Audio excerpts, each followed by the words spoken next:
There is some good news today for workers and women and families in America. Now, back on the campaign trail, President Trump promised to put workers first. But from the start, it's been pretty clear that his nominee for Secretary of Labor, who has now withdrawn, was a clear signal that President Trump had no intention of keeping that promise. Well, that is Senator Patty Murray on the Senate floor talking about the withdrawal of cabinet nominee for Labor Secretary Puzder. He released a statement today as he pulled out of this consideration. After careful consideration and discussions with my family, I am withdrawing my nomination for Secretary of Labor. I want to thank President Trump for his nomination. Also thank my family, my many supporters, employees, businesses, friends, and people who have voiced their praise and hopeful optimism for the policies and new thinking I would have brought to America as Secretary of Labor. While I won't be serving in the administration, I fully support the President and his highly qualified team. It simply came down to a matter of numbers, and Republicans were leaving this vote in droves. Let's bring in our panel from Washington and start there on a busy day. Jonah Goldberg, senior editor at National Review, Mercedes Schlapp, columnist for the Washington Times, and Amy Walter, national editor for the Cook Political Report. Amy, I want to start with you and how this kind of evolved as far as a nominee pulling out of consideration. Right. I mean, we had seen over the last couple of weeks some warning signs.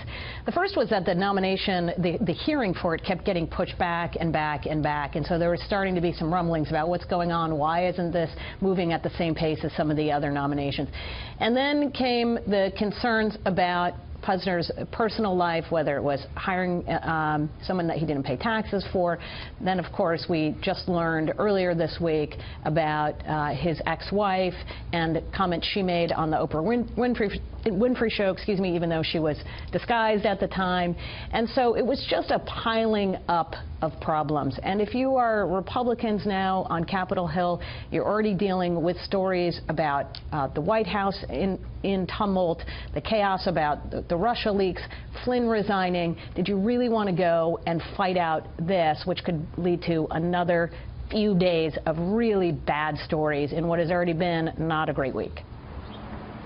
Yeah, Mercedes, you know, Charles mentioned earlier, there is usually one, almost always one, nominee who doesn't make it through for one reason or another, and I mentioned Tom Daschle in 2009. Right. Does this put a kind of speed bump, another speed bump, in addition to the Flynn resignation and the calls for investigations into the Russia connections, into the early push that the Trump administration really wanted to make to get things done? Right, absolutely. I think it presents a roadblock for the White House. I think part of it is a bit of the lack of vetting of Puzder. I think that was a problem as well. We knew that there was, when the information started coming out about his ex-wife and about the undocumented immigrant, that he failed to pay taxes, it started to build up this opposition research case against Puzder. And then you have to remember that on the committee, you had two liberal Republicans, Senator Murkowski, Senator Collins, and several other senators, Republican senators, very much concerned about this nomination. So with that being said, you have to remember, Puzder's coming from the business community. These senators have no loyalty to this man. As we know, with previous administrations, President Obama, there were 5 of his cabinet nominees that did not go, 3 of his cabinet nominees that did not go through. President Bill Clinton, there were 3. There was 5 of them. So I think that, look, this is going to happen. Unfortunately, it all piled on this week, and they didn't want to have another fight like we saw with Betsy DeVos. They didn't want to have to bring in the vice president, so obviously this nomination process fell apart. You know, Jonah, the NSA will now turn to Vice Admiral Robert Harwood, who is really well respected across the board, both sides of the aisle, in the intelligence community, in the military, has a big resume. But there are still now calls for investigations, sometimes calls from Republicans for investigations into these Russia connections. Take a listen. There are lots of questions there, and of course we need to know who leaked. We need to know what we need to do to be sure that that doesn't happen in the future. And more importantly, we need to know what we're doing to be sure that the rights of private citizens are protected. There are the issues. I know y'all been talking earlier about leaks, and no doubt that is a sub-issue that needs to be dealt with. We need to make sure that information that bureaus are taking in is being handled in the appropriate manner. But the big issue right now is dealing with this Russia issue, making sure that it doesn't destabilize our ability to move ahead as a country and deal with important issues. Jonah, your thoughts? Yeah, well, it seems to me that the country can walk and chew gum at the same time. I think both issues need to be investigated. I think this is one of the places you get to when you see sort of democratic norms being all shaken up or disrupted. Everyone thinks that they can play the game of disrupting norms too. I think these leaks are a big deal. This is the kind of stuff that you see in places like East Germany. They're outrageous what they're doing, and they're really unprecedented to a certain extent, the actual nature of the material that has been leaked. At the same time, the allegations about Russian interference in our elections are a big deal too. And it seems to me that both deserve to be investigated. I think all the transcripts of the leaks should be released so the people themselves can judge. And I think that the Congress needs to figure out what was going on with Russia. So far, none of the reports from the New York Times and CNN that we've seen so far really advanced the story very far. We knew that there were people in the Trump campaign, or at least it was reported, had some involvement with Russia. Donald Trump has now lost 3 aides because of allegations having to do with involvement with Russia. But even the New York Times concedes that there's no evidence of coordination or any of the sort of the more paranoid stuff that we've been hearing.